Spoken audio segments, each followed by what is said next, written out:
Hello, everybody. This is Lee. I wasn't expecting to do a show today, but so I'm going to keep the show short today. But there's a couple things I want to discuss. First of all, I want to discuss yesterday's show. So just so you know, we should be at about 10,000 viewers in a 24-hour period for the show, and a lot of that is because of Jimmy Calandra, and I like to thank him. And also, in the last week, I picked up 500 subs, which is very, very good in this business. Right now, I'm almost at 700. So I didn't expect to grow that fast, but we are growing very fast, and we should be over the 1,000 mark probably within the next couple of days. And that's all because of you guys watching. And I realized one thing. You're only going to watch if you like the content that you're being given. And so what we're trying to do is we're just trying to give you good content. And Jimmy and I have talked, and we're thinking, and there's a good shot of it, that once a week, Jimmy and I will be doing a show together. And it's going to be a show where we pretty much talk about the other stations that are doing shows, not badly, just, talking about what they're talking about. And the problem is, first off, it's 4th of July. I'd like to wish everybody here a happy 4th of July. If you are like anti-American, anti-flag, well, I don't really give a hoot. Happy 4th of July to all of those who love America, even those who don't. And I love America very much, and I'm sure most people do. And, according to the media, hardly nobody loves America anymore, even though we know that's not true. And what I want to talk about is yesterday, the show I did with Jimmy was a very good show. And, the number one thing is the people that were here liked it. And of course, every once in a while, you're going to get people that don't like your show, or you're going to get people that go to other shows and come in here and try to just, write stuff in the chat room and just be very negative. So what I did is, when I got up this morning, I seen that there was a couple shows that were complaining about our show yesterday. They were acting like we shouldn't be doing a show. And I'm thinking to myself, YouTube has 2 billion watchers. Think about that, 2 billion. And people are worried that we might be saturating the market. This is true. A lot of things do get saturated, but this is YouTube. They have 2 billion people watching. It's not going to be saturated. If you put up a good show, no matter who you are, people are going to watch.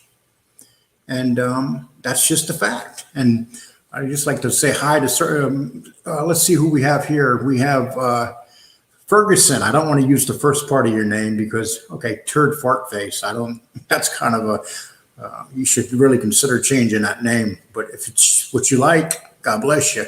Richard P., Irish Gringo, and Mickey Griggs, England Euro 2020. Diamond Knight. Hello, Diamond Knight. How you doing? I know you're coming over from my son's station. I appreciate it. Sis, welcome. Diamond Knight, another person coming over from my son's station. Well, I'm sorry, I'm welcoming you twice, Diamond Knight, but thank you. Barry Holiday, Mike Marino, Irish Gringo, Barry Holiday again. And I just want to tell you what happened. I got up and there was this one gentleman that came on and said, well, there's a lot of complaints going around about this Lee Cole guy who no one knows, that's me.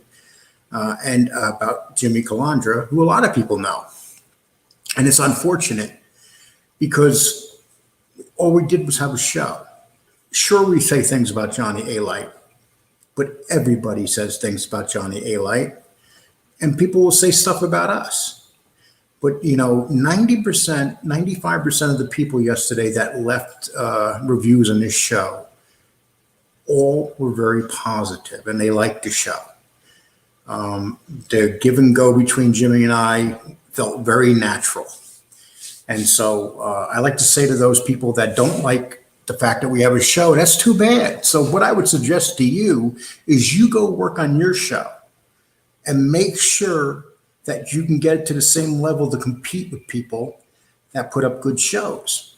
Instead of going on the show and talking about all the people you beat up and all the great things you did while you were in the mob, talk about the fact that how you ratted the 302s.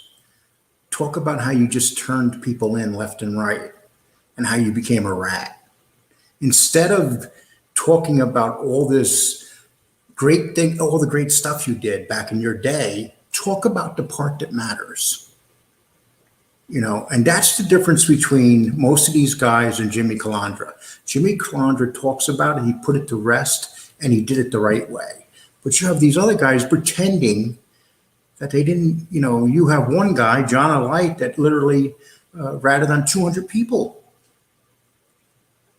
So stop worrying about what I'm doing, because the one thing that I don't have that you guys with your shows out there have?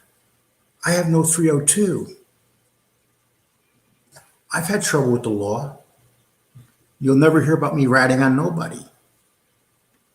So, you're lucky. You get to rat, you get to go to jail for a couple months for some murders. Then you get out and you get to have a show on YouTube. And then you have people foolish enough to watch you and believe you when you talk about all these things that you did. And this is the problem that most people have with John Alight. I say his name wrong all the time, but I really don't give a hoot. So like Mickey says, Alight glorifies all he did. He double talks. That's true. And also Irish Gringo says, I have every right to criticize his lies. Well, I appreciate that. And Turd Fart Face Ferguson said, I am changing it. Good idea. It's hard for people to take you serious when you call yourself Turd Fart Faced. You must have had a couple drinks that night, or you just wanted to do something and have a good laugh. Okay. Eddie Priest, winner donates proceeds to charity of their choice. They're talking about Johnny Alight accepting the challenge from Jimmy Calandra, but we know he's not gonna accept that challenge. If you listen to Johnny Alight, you would think that he's about 6'5" and weighs about 260 pounds of pure muscle. Sure, he's a well-built guy, but he's about 5'3" or 5'4". A matter of fact, I think he was up for the part of that show, Games of Thrones, but he got beaten out. So, he sits, but if you see him stand up with all the other gangsters, he's a tiny little guy, and he has little guy syndrome. The little guys are the ones that always try to act toughest. But we know this. Barry, and this is something that a lot of people know too, Barry, that a liar takes a lot of steroids. I didn't want to turn this into an A-liar thing, because it wasn't A-liar that was talking all this crap. It was some of his buddies, because A-liar doesn't have enough guts to do this stuff. He sends his buddies out to do this stuff. He sends his young crew out, all these young people that think everything that he's saying is true, even though people that have been around that life know that the stuff he's saying is almost impossible for it to be true. It's like yesterday we had people saying, oh, he put out that video of standing in front of the Raven Knight and being with John Jr. What does that prove? That you were standing in front of the Raven Knight and you were John Jr.? We know that you were friends with John Jr. in the 80s. No one ever said you weren't. What we said is that you weren't the person that you claimed to be. That's what people are saying. And even John Jr. says you were part of his crew up until 1991, until he smacked you around and told you to get the hell out of town. And you did. Okay, let's remember that. Richie DeChiro says, greetings, Jimmy. Hope all is well. Jimmy is doing well. Jimmy's having a good 4th of July, and I texted him this morning and told him that I really appreciate him coming on the show and how successful it was because of him. It's one person said, cracking a joke, said, well, you guys had 430 people live at one time yesterday, and 400 of them came with Jimmy. So, that may be true, but, it's kind of funny with Jimmy Calandra. He's very likable. Right after yesterday, right after he did a show with me, and we had a wild success, he went on his show and he did a show about knowing a guy named Ganji that was a pretty big gangster, Nino Ganji, I believe his name was, from his neighborhood. And he was talking about knowing him and how he was from his neighborhood and stuff. And if you go look at that video, I mean, he already is close to 10,000 people watching that video. I mean, it's just, and that's the thing. Jimmy could do a video every day and get 10,000 people watching it. That is because it's something about you people out here, something that you like about him. And I can only hope that I have that same way with you people, because without you, my show won't survive. And the way it's growing right now, I have a lot of people being very negative toward me. And the reason that I'm telling everybody this is because I want everybody that watches my show and that is a fan or have already become subscribers. I just want to let you know what goes on in this crazy world of rats. That's what the guys complaining to me are. They ratted and they don't like me. Maybe it's because I have never ratted before. So there's really nothing they can say about me. Sure, they can find things out about my past, but so what? I clean my past up. And that's what they'll attempt to do. And I'm sure the more my show grows, the more they're going to start turning away from Jimmy and shoot toward me, which I don't mind because Jimmy doesn't deserve any of this. And all he's doing is trying to be Jimmy, a really decent guy. Ferguson says, what I love about you and Jimmy is that you are not glorifying what you did. Anyone can see that Jimmy is hurting about some of his actions. Keep him coming, Mr. Lee. And, I really appreciate that because it's true. We know that Jimmy regrets some of his actions and he is trying to make better everything that's happened in his life, like I have been doing. And so Jimmy's the real deal. You seem solid too. Don't listen to the hate. Keep going. Oh yeah, you know what? I listen to the hate, but I really don't see. The good thing about people hating on you means that you're really doing a good job. That means that you're really hitting some buttons. And, that's what they're doing. I'm confusing the hell out of them because they don't even know who I am. But a lot of people are smart, can put my name on the internet and see who I am. All you got to do, Lee Cole, WWE. I took on Vince McMahon. So do you think that I'm scared of any of these people? I'm not. And they are what they are. And don't get me wrong. I mean, if I didn't think they are what they are, I wouldn't be messing with them. There's a lot of gangsters I wouldn't mess with. I'm not going to, there's just certain people that you don't mess with. And I know better than that. But these guys have to look over their shoulder. These rats have to look over their shoulder every day for the things that they did. And that's just it. Do you know, before the show started with Jimmy yesterday, people were actually trying to stop it. They didn't want us to do a show together. So people were calling, saying, hey, I don't think this is a good thing. I don't, this is a bad idea for you. You shouldn't do it. So that's the pressure that we were under yesterday. And I actually thought the show wasn't going to go off for a while. And I was getting nervous.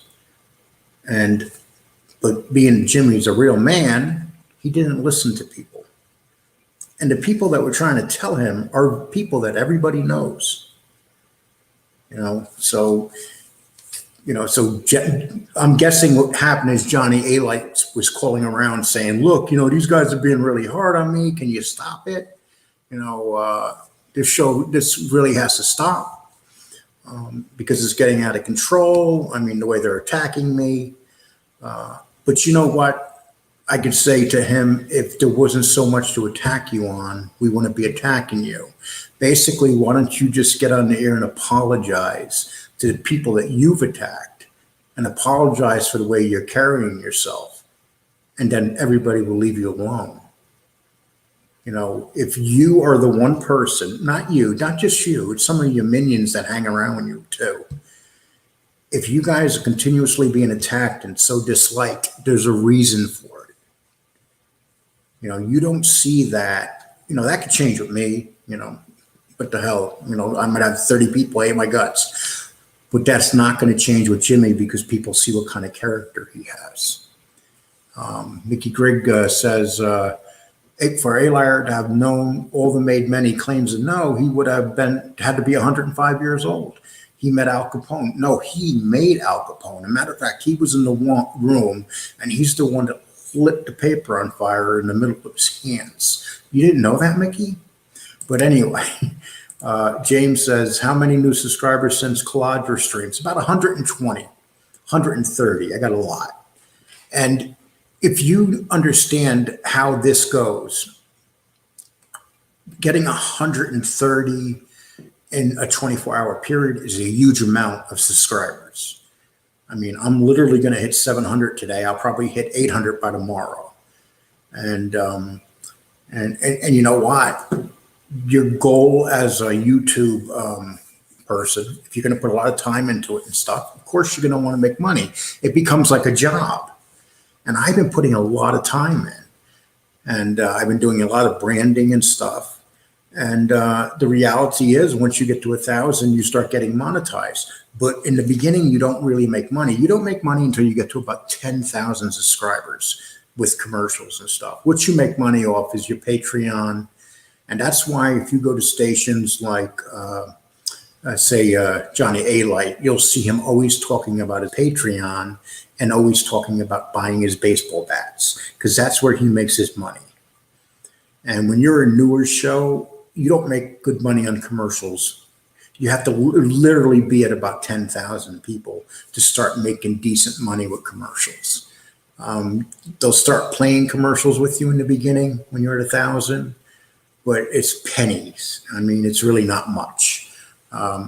Okay, Sis says, where's the rest of the ladies watching? I know you're out there. Well, it's funny because before I came here, my son's show, I used to do a lot with him. 80% of his viewers are women. And women are very good viewers because they're very loyal. And when they like a show, they usually stay for a long time. You guys, you're in bad moods. You'll just switch me out. But, I hope you don't do that. Okay, Jim, let's see. Mickey says, you have enough followers to make a great show. Yes, it's funny because 2 weeks ago I had 28 followers, and now I'm at just about 700. Richard wants to know about the combat zone. Okay, Richard, let me explain to you about the combat zone.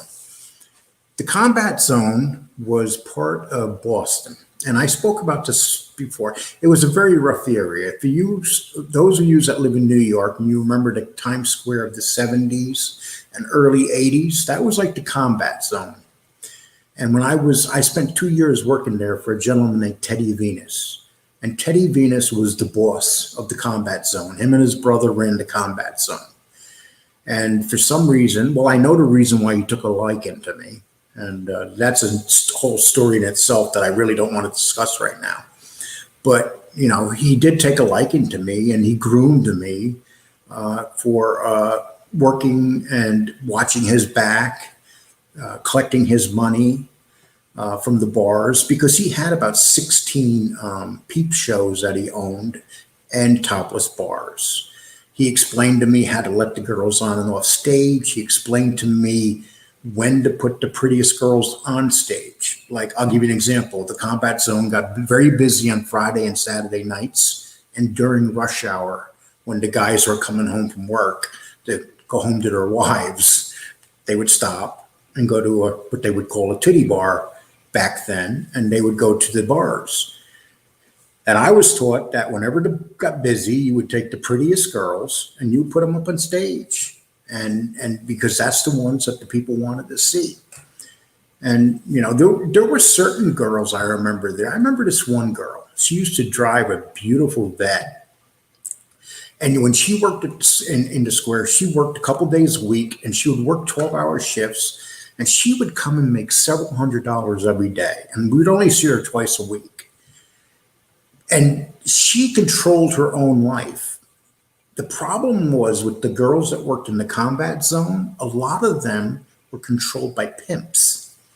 And what they did is they brought these girls to work in the bars as dancers and stuff. And they would wait outside and they would take their money and treat them. I remember this one time, there was this one girl. It was this black girl, and she was working in the booth, and all of a sudden her boyfriend/pimp ran in and started beating the daylights out of her like a man would beat a man. And he wound up getting beat up really bad by the guys that watched the combat zone, by the Italians. But I mean, it was a very rough area. I'm going to tell more stories about the combat zone, but today it's not one of these days that I want to do it. But all I can do is tell you, I've had some fascinating stories from the combat zone. And probably next week or so, I'm going to start telling more about the combat zone. And once I do that, you'll understand. It was a very, very rough place. It was the first time that I ever smoked dust. And it was there was this black bouncer at one of the bars I worked, big guy. And one day he was smoking marijuana, and then he was in the bathroom. And I went in and he asked me if I wanted a hit. And I took a hit. And then he started laughing right after I took the hit. He said to me, "Oh, you're about to have some fun." And I go, "What do you mean?" And here I am, an 18-year-old kid. He goes, "Oh, I put dust in that." I didn't even know what dust was. So all I remember is when he left, I'm getting nervous and paranoid, and I sit down in the corner of the bathroom, and I stayed there for the next couple hours. And once it hit me, I remember seeing the walls moving like water, and just weird stuff happening. And that's the only time in my life that I smoked angel dust. And I'll tell you what, after that, I never wanted to smoke it because it has total control of you, and it's a very scary feeling. And and Sean, I will do that. But I'm just not going to do it right now. And I appreciate that, because I wasn't planning on talking about Johnny, or I wasn't planning on talking about anybody and I know people a lot higher than him.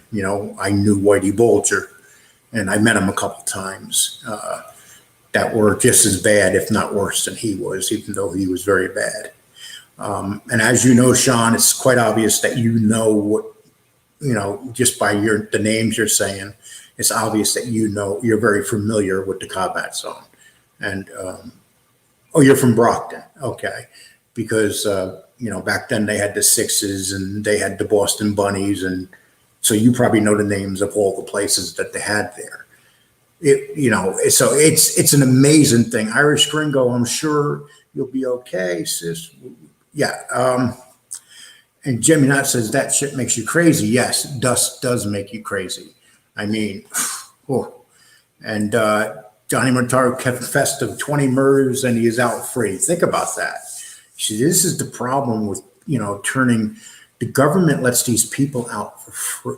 You could literally murder all these people and they'll literally let you out. Do you know that Johnny A. made the stupidest statement that I ever heard? He made it a couple days ago. He said that Sammy Gravano would have only one murder because he never actually did the murders. He just ordered them. First of all, that's not true. If you read about all 19 hits that were involved with Sammy Gravano, personally, he was involved with a lot more than just one. So basically what you had is Johnny A. trying to go after Sammy Gravano. He's been very spiteful towards Sammy Gravano because Sammy Gravano had Jimmy Calandra on his show. So if you watch his shows, Johnny A. Light has been very negative about Sammy Gravano, and just think about it. It's like John Jr. says. John Jr., who despises Gravano because of what happened between Gravano and his dad, said the difference between Johnny A. Light and between Sammy is that Sammy's the real deal. We know that Sammy's the real deal, and that's the difference.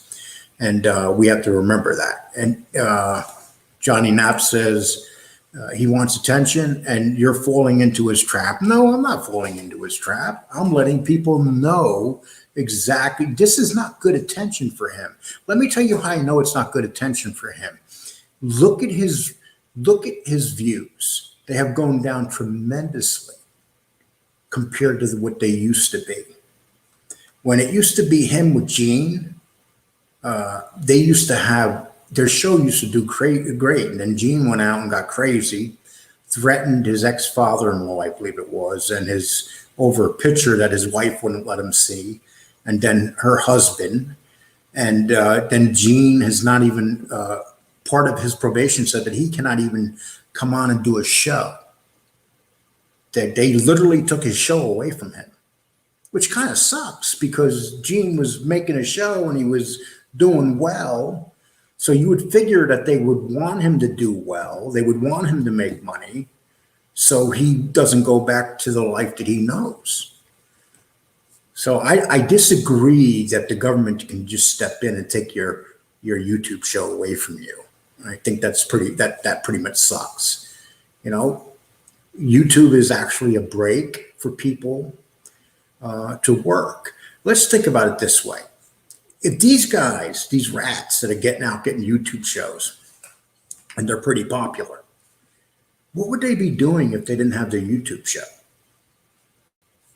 You know, some of them are making really good money. So, I heard that Sammy Gravano makes something like $40,000 a month off his YouTube show. So think about that. So, and Sammy is like Joe Rogan. Joe Rogan started the podcast. He made the podcast famous. But Sammy's the one that really made, when Sammy got into this business, working for the podcast and doing the YouTube stations, a lot of people followed Sammy. The rats followed Sammy is basically what happened. You had Vladdy and you had these other guys doing shows and stuff. But I'm talking about the first real hardcore criminal that I can remember doing it would be Sammy when he took over and he started doing the show. Okay, so all nonsense, all past tense, eventually it would all come to an end. It was not that important, okay? Well, Sis says, there is no partying going around here, Irish Gringo. It's a rainy day here. Might hear firecrackers. Sis, where are you approximately, if you don't mind? And then Sis says, good for Sammy. I'm glad. You know what? I'd rather have Sammy out doing podcasts, because if you remember what happened last time he was out, he started a synthetic drug ring. And it actually was doing really well. And this is in 2001, when he was busted. Sammy went back to jail for 17 years. And then when he got out, what did he do? He went and started his show. And let's face it, Sammy gives good shows. When Sammy talks about a lot of stuff, it's true. And that's the difference between Sammy and A-Light. If you listen to A-Light and if you know anything about the Mafia world, you know that what's coming out of A-Light's mouth is not true. And the thing that turned me off more than anything about A-Light is when he said that he sat in a room waiting for the phone to ring to hear about Paul Castellano and the hit going down. At that time, A-Light was 23 years old and he was friends with Junior. Why in the world would John Gotti Sr. say, let's call Johnny A-Light a 23-year-old and tell them about the most secretive hit ever going down. Sammy Gravano said about 20 people knew, 10 of the people involved in a direct hit, and 10 of the people closely tied to John Gotti. And one of those 10 people was not Johnny A-Light. So that's my biggest problem with Johnny A-Light, once he claimed that he was part of that whole thing with Paul Castellano. It just isn't, it's crazy. It just doesn't make any sense. Why he would say that is beyond me. Okay, let's see what else we have here. Think about how Mike Francesi makes off of it. You know, Mike Francesi, you can say what he wants, but he has a hell of a show. And if you listen to Mike Francesi, he's a very intelligent man. He talks about very complicated, high-priced things. I'm talking about like the gas taxes and stuff. The stuff that Mike Francesi was doing, he was making millions, hundreds of millions of dollars. Mike Francesi was like really raking in the cash. And by the grace of God, he hardly did any time in jail. So I'm sure he has a couple 302s, but he says he doesn't. Style Prophet says, no, he's not saying the Michael was first and has the biggest. No, I'm not saying that. Michael and Sammy are two different type of gangsters. Sammy was a vicious gangster. Michael was not. What I'm talking about, and also Sammy has a lot of 302s and did a lot of, he put a lot of people away in jail.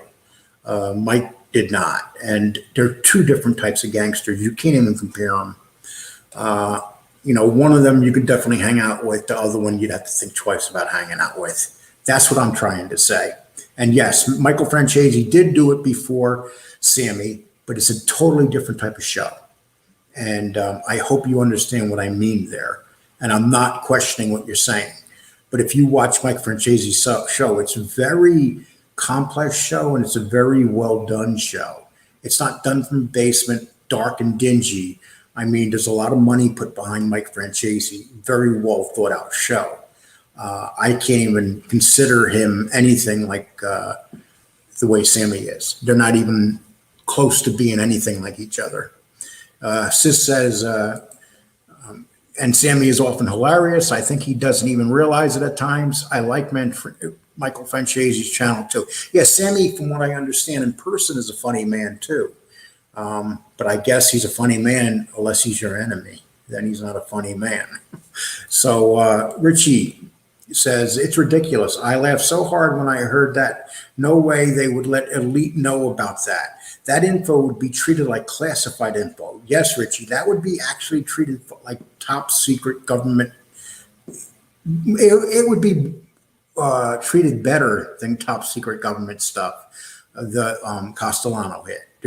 So, you know, I'm glad that you heard him say that. So, and he's sticking with it. He's still sticking with that story that he knew about the Gravano hit. I mean, that he knew about the Castellano hit, you know, and he sticks to it. He says these ridiculous stories and he doesn't back off of them. And then John Cosmo. John A. said one of the guys outside the ring tonight got made in his house. You know, okay, so some of these things are so ridiculous I can't even listen to them. You know, first of all, when they make you, they don't tell you where they're going to make you. They pick you up and they take you to wherever they decide to. They keep it very secretive. And I don't think that Johnny A. can keep anything secretive. Well, this is Sean, this is very good. I like what you're saying here. Francesi is rated PG and Sammy is rated R. Definitely.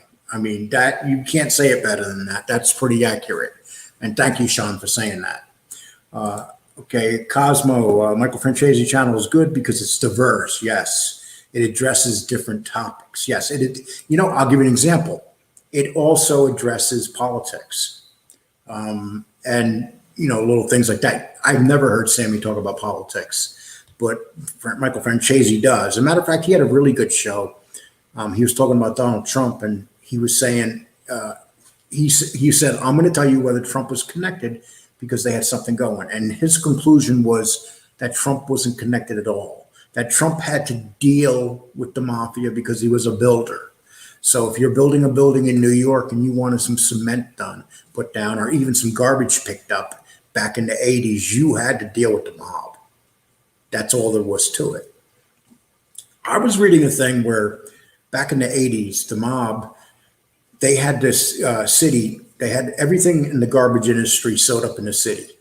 The Empire State Building was paying $100,000 a week to have their garbage taken away. And then when Giuliani had those gangsters arrested that picked up the garbage at the Empire State Building, now it's something like $5,000 to $10,000 a week. Literally, the mob was charging those people $100,000 to pick up their garbage, and they had to pay it. Because can you imagine how much garbage is per week goes into the basement or wherever they put the garbage at the Empire State Building with all those offices and stuff in there? All the mob had to do is say, we're not going to pick up your garbage. So they, and same with the Fulton Fish Market. The mob was down there in the Fulton Fish Market, and the prices there was much higher than they should have been. And once the mob got busted and taken away from the fish market, the prices went way down. So it wasn't a good thing that the mob was tied in with these industries, because they raised the prices of everything, including garbage pickup. They were basically extorting money from people that wanted their garbage thrown out. And they had no choice, because that's what the mob had. They had the unions, and that was that. Mo says, to choose a side so far with no knowledge is silly and typical of the internet culture. Embarrassing. Well, everything is embarrassing about this. Okay. As for choosing a side, I'm choosing a side. I'm not choosing a side. Basically, what I'm doing is I'm defining Johnny A-Light. So I think that, we can define him. So we can go on his show and listen to what he says. I'll give you an example. I was really coming down hard on him with the baseball bats. And so his last show that he did, he had a baseball bat that he was holding right before his show. And he came out and said that he gives these baseball bats out, not because they represent the beatings that he used to give, always talking about the baseball bats, but because he used to play baseball. Really, dude? Who believes that shit? It has nothing to do with, he never talked about those bats having anything to do with baseball. He always talked about the bats he's selling it was like a joke.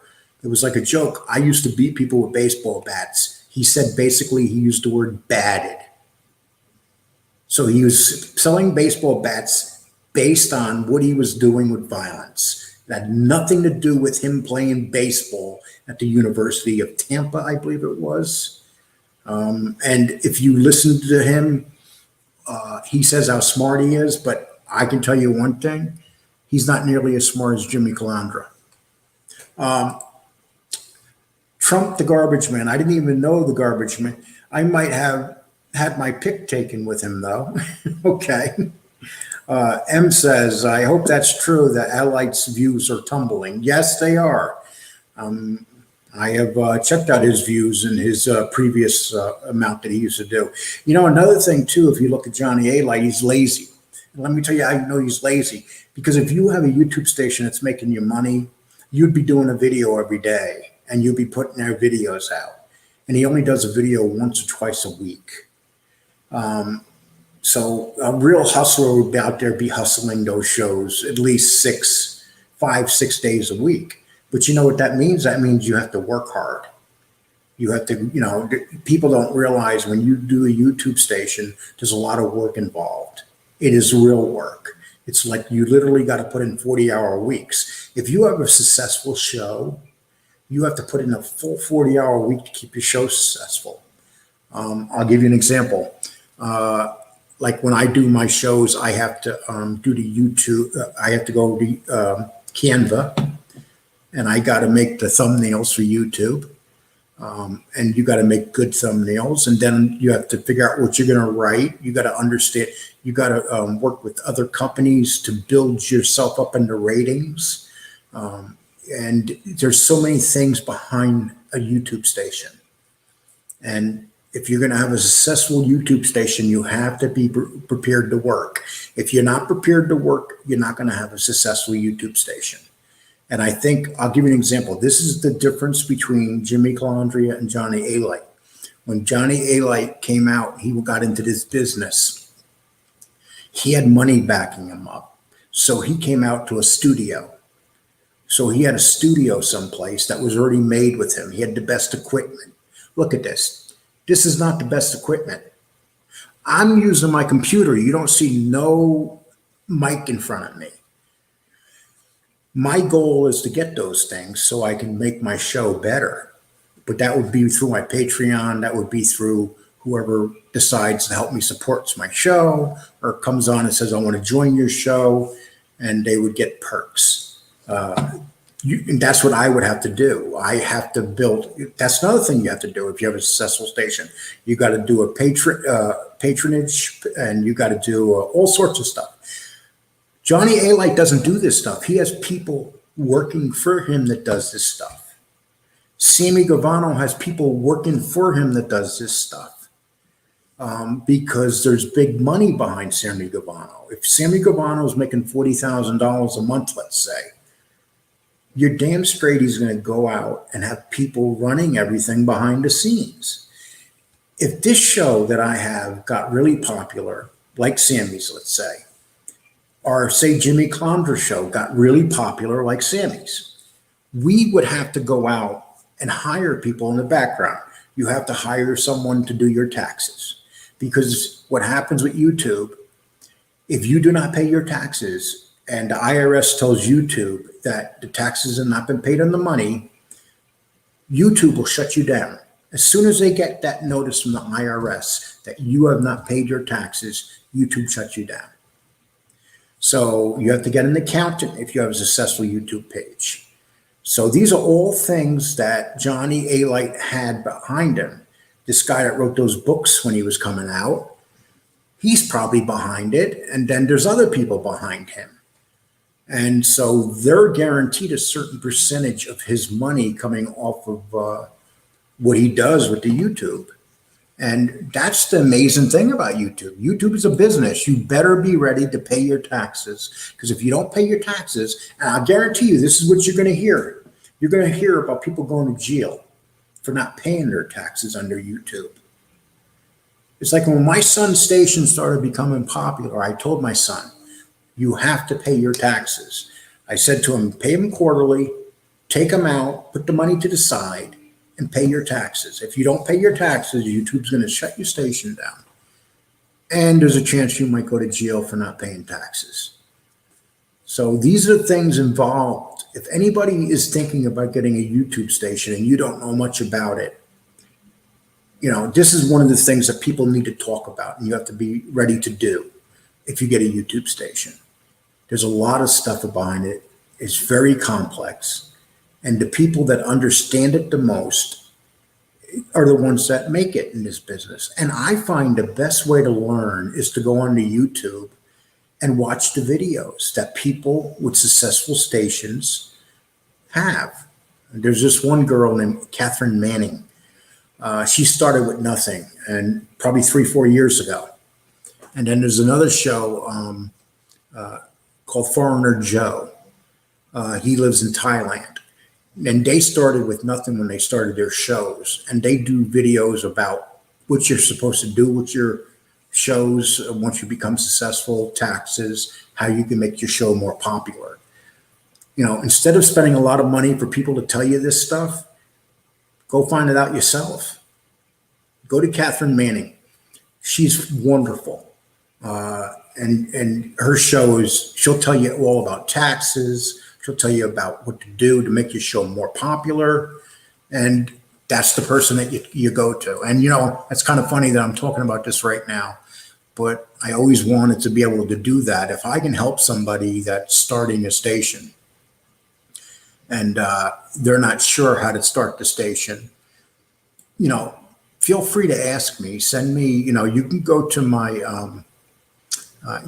page. Probably the best way to contact me is through my Instagram. If not through my Instagram, to my Twitter page. Send me a message, a direct message, if you need any questions about setting up YouTube pages or your YouTube stations. Don't just start a YouTube station. If you start a YouTube station and get lucky and you start making money, you better be prepared to do everything that you're supposed to do. And I would think the biggest mistake in this industry is a lot of people aren't prepared to do what they're supposed to do when it comes to having a YouTube station. And well, I hope that helped. I just put that out there. Right now, there's 90 people watching me, so I guess there's people who are still listening and interested in that. So I just figured I'd mention that to you. And I'm going to read some of the quote before I close down. I'm going to close down in 1 hour, in 15 minutes, but I'm going to go through some of you guys' questions right now. Tim says, from the UK, a part of elite talking about bullocks, the life I lost, all respected. He slagged off on his own sister for not paying him to look after his own father and the John and Gene show. Yes, that whole show with John and Gene did not end well, because when you are a criminal and you've been a criminal your whole life, a lot of criminals have mental illness, and you're not able to stop being a criminal. Or you think you're still a gangster and you start doing gangster things. Unfortunately, Gene, his partner there, made threats toward people. And the shame part is Gene's wife was mad at the husband for pressing charges against Gene, because she didn't think that he deserved to have these charges pressed against him. So, who knows what goes on in there? But a guy like Gene, they could do the littlest thing and they can go to jail for 10 years because they're on probation or parole.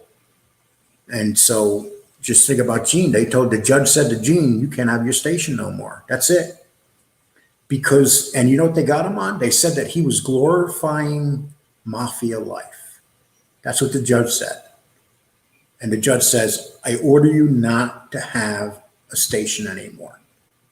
So just think about that. So this poor guy's out there making money, busting his ass, trying to stay legitimate. Then some judge comes along and says, no, you can't do it, dude. What do you think a guy like Gene's going to do now? Okay, well, I hope he does well. I don't wish anything bad on him. He's a young guy. So I just hope that he can put everything together in his life. Johnny Light more recently seems to associate himself much closer to Gotti Sr. He can put himself, listen, I know people very close to the Gottis, and I can guarantee you the Gottis despise A-Light, and I can guarantee you that Johnny A-Light never had nothing with John Sr. Guarantee it. And I know this for certain reasons that I really can't talk about. But, he didn't know John Sr. Now, he did know Junior. There's no doubt he knew Junior. There's no doubt that he hung around Junior. But in order to get near Senior, you had to go through at least 10 guys just to make an appointment with him. I mean, there was like a scenario of things you had to do to get near John Gotti. Johnny A-Light, the only reason that he probably would see John Gotti, if he did see him, would because he was hanging out with John Gotti's son in the house, maybe. A matter of fact, they released this video, Johnny A-Light released this video of him coming out of a house, the Gotti's house, and he was walking next to John Gotti Jr. And behind him, way behind him, was Senior coming out. And now he's saying, this proves that I know Senior. No, it doesn't prove that you know Senior. It proves that you maybe knew Senior by seeing him. Maybe he waved to you once or twice in your life.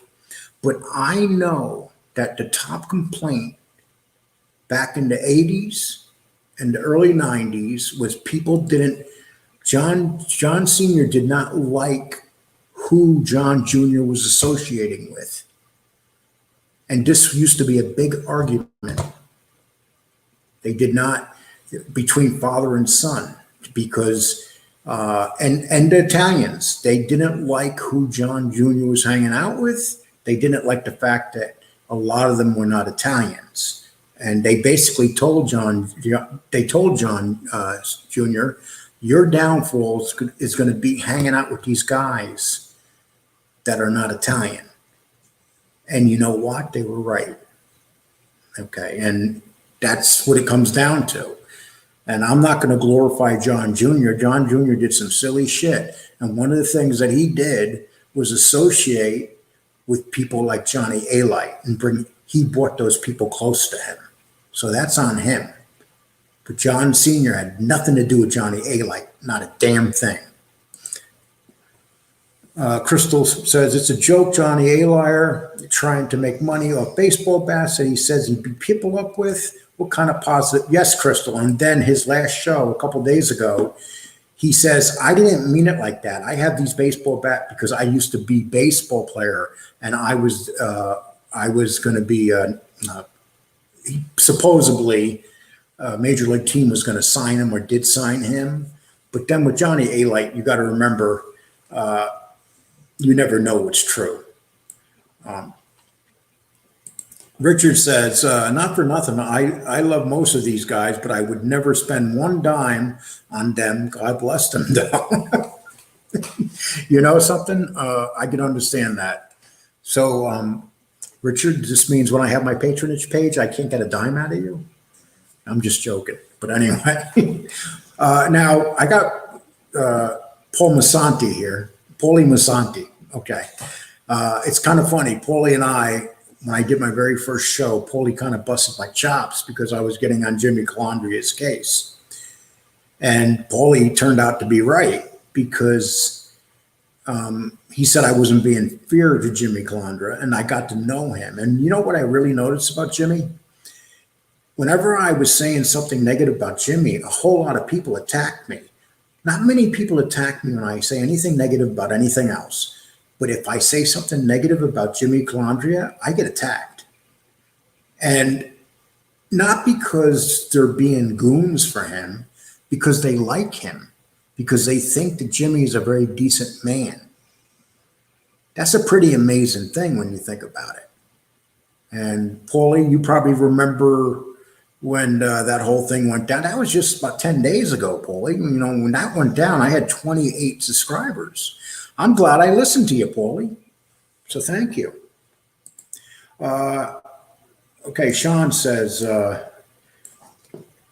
I'm sorry. Sean, I got involved in one of your conversations. I guess I should mind my own business. Okay. Richard, bro, I just found you 3 days ago, just saw a vid about the Trumps and the fight of his life. I fucking knew there was a Trumper, that you were a Trumper, because I find it funny all these guys are formed criminals and informers. Yeah, but you know what? The thing about America is we can root for who we want to root for. I don't care if you voted for Joe Biden. I don't care. And I voted for Donald Trump. So what? If you're going to judge me by who I voted for, I don't know what to say to you. I hope that's not the case, because I'm not going to judge you by who you voted for. How about that? Okay. So I just want to say that. And yeah, I did make some videos. And you know, this is the mistake that I made. Politics, okay, unless you're Tim Pool and you get lucky, I can advise people of this. If you're going to start a YouTube station, stay the hell away from politics, because this country is so divided right down the middle that you can't win on it. You know, so my thing is I'm not going to do no politics on YouTube ever again, because people don't want you to, you know, people are so tired of politics. So I'm going to stay away from politics, Richard. So I appreciate you saying that, but, you know, you're saying criminals are Trump people, but let's not forget about Joe Biden's son before you say criminals, what they are and who they are, okay? Every party has criminals. It doesn't matter, Republican, Democrats, there's criminals everywhere. And the underworld can tell you about that, criminals everywhere. So criminality has nothing to do with Republican or Democratic parties. There's as many criminals on both sides. Okay. That's why I stay away from politics and religion. Yes, Richard. Yep. And I give you if you become, I don't know if you are one of my subscribers yet or something, but I'll give you my promise that I will be staying away from politics. And I will be dealing with what people want me to deal with, what we're talking about right now. That's all I can say to you. Okay. And then you say, not all criminals, just YouTube guys are. Okay. So you're trying to say that only people that like Trump on YouTube are criminals? Come on, Richard. I don't think you're right on that. I think you're talking out of maybe you're just letting politics control your thought cycle. Okay. Brian says, Elite said on Narco Wars, the mob, that Gotti Sr. forced him into the heroin business 3 weeks ago. You know, these are the things that he says that if anybody believes them, it's unreal. Anybody that believes that John Sr. came to this little runt, this 5'4" muscle guy, and said to him, hey, look, I want you to deal heroin. John Sr. would never say that to nobody. First of all, somebody else would say it for him. He would never say that. And just think about all the things that he said on tape. Never did he talk about drugs on tape. He talked about everything else on tape, but you didn't hear him talking about drugs on tape. So we're supposed to believe Johnny A-Light, whatever, that John Sr. forced him to do heroin. You know, this guy is such an asshole. That's all he is. He's like a lying asshole. James said, Lee, thank you for having a friggin' mind. I know that you're a fucking man who knows that what he's talking about. I like that you are not a sheep like the tossers, John, ass shitter clown. I respect you. So, you know, just think about that, James. I appreciate that. But, you know, I really do appreciate that. Thank you. Okay, so we have Mickey, you're right. Biden's son is the worst criminal. Okay, let's not start the politics thing going in here. Okay, get away from that, guys. Happy 4th of July to all American patriots from Canada.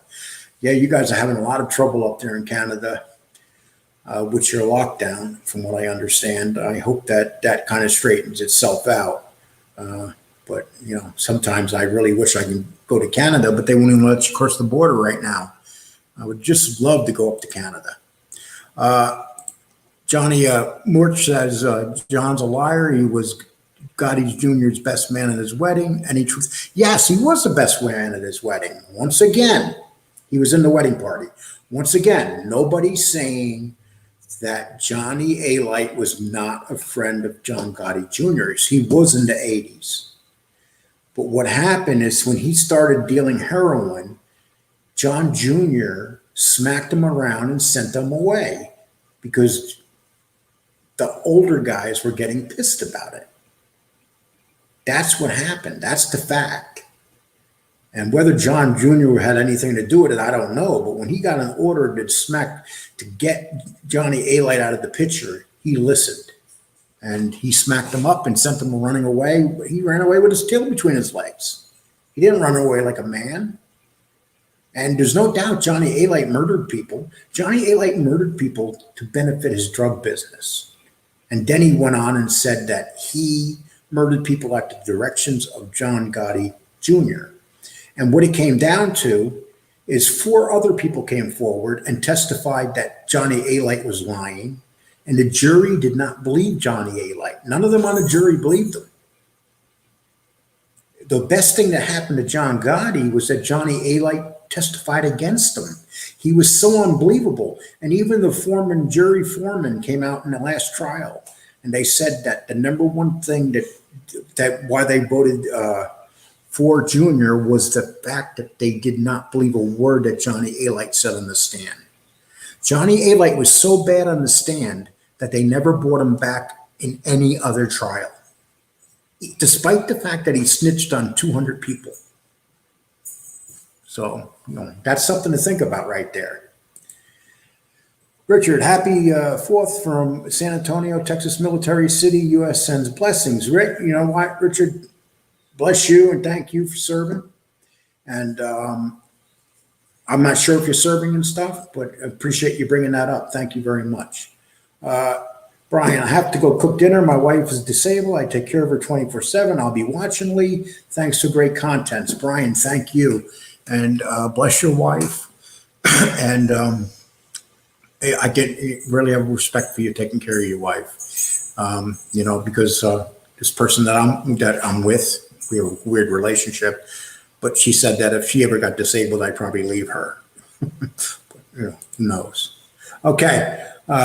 Sean says, good night, Brian. Good. Okay, good night. I'm going to be wrapping it up very shortly, guys. I'm just going to try to get through the rest of these. Let's see. We got, everybody saying goodbye to everybody. Everybody being nice and friendly. I'm curious to how he wound up in so many prisons all around the world. Yeah, something, that whole Brazil thing.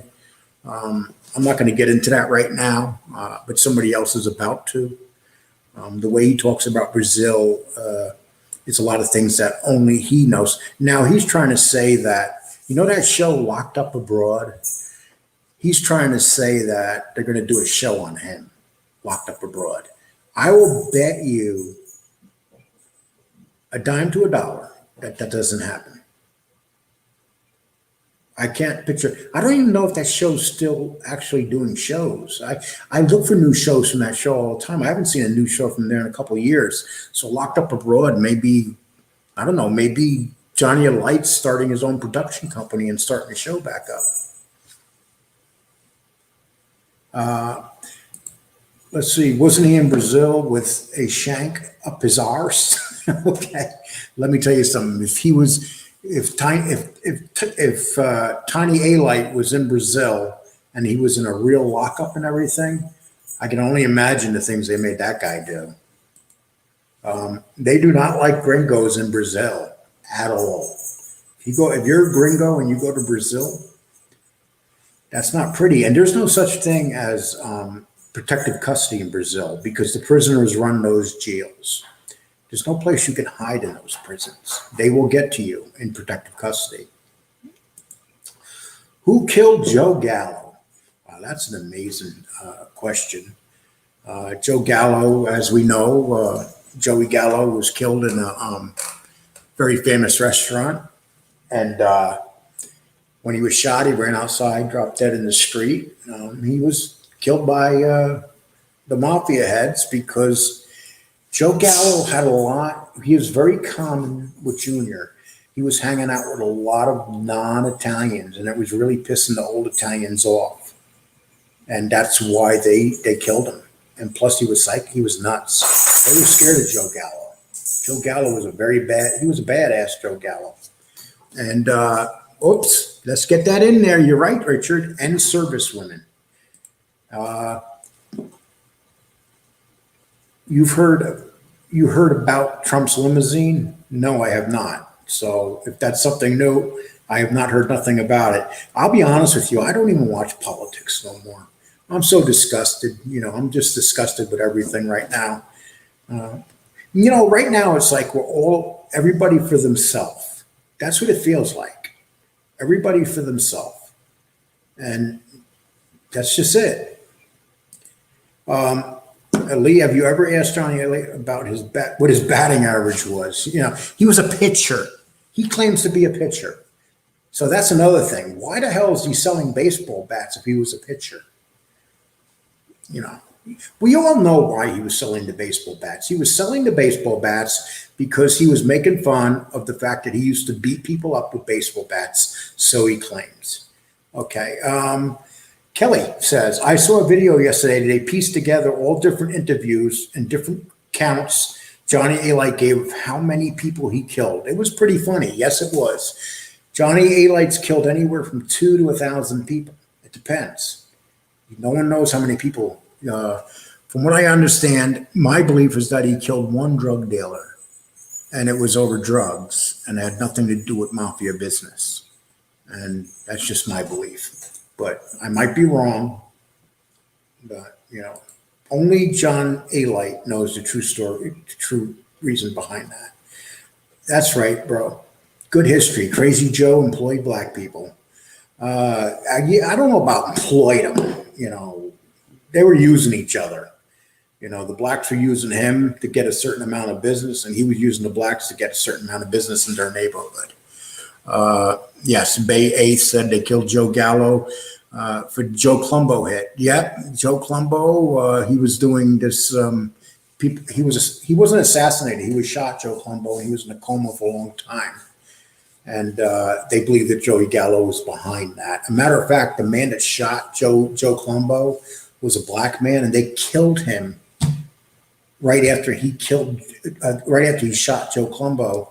And it was a big rally in New York City for the Italians. They killed the guy that killed Colombo, so they never really got no answers. Isn't that amazing how they always kill the person that kills the person, and they usually never find out anything because the person that pulled the trigger is dead? If we go back to Lee Harvey Oswald, he got killed right after he killed the president.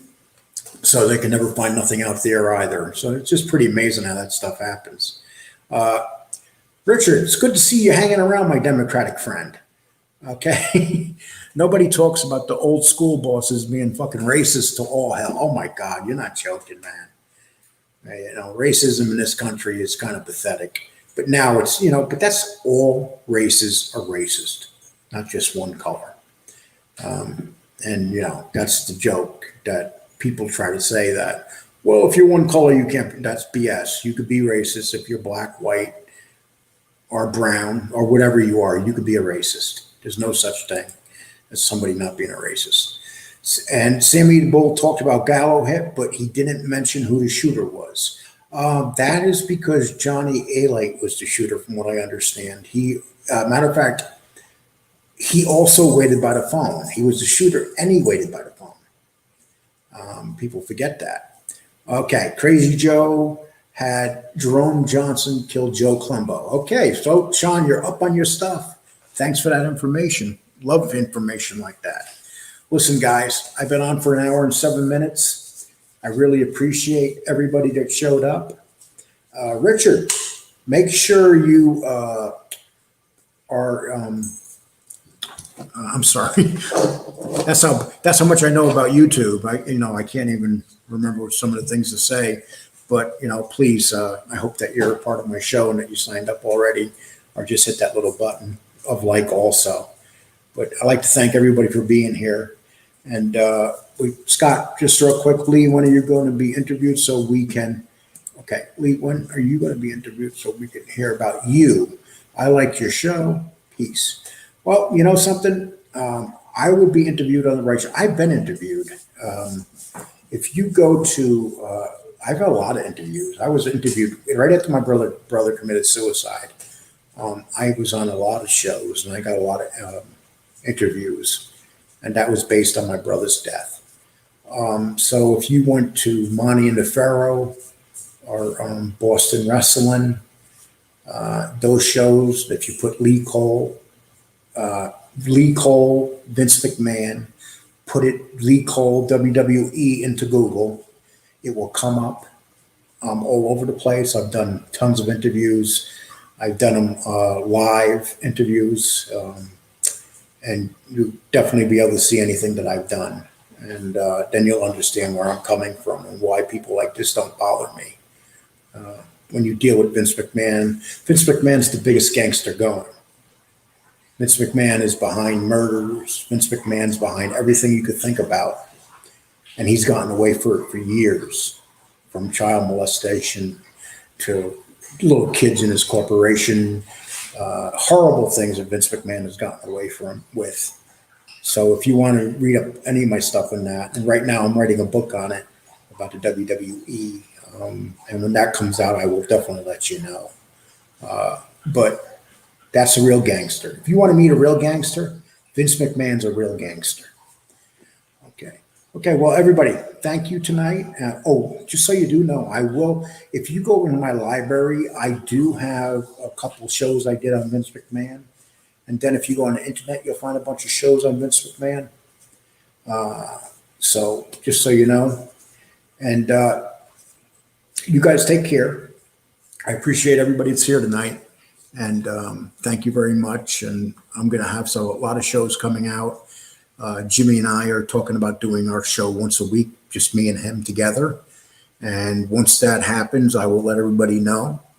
And you guys take care. I appreciate everybody that showed up. I'm going to take off now. I got to go walk my dogs. But you guys take care. I really appreciated the questions you asked. Thank you.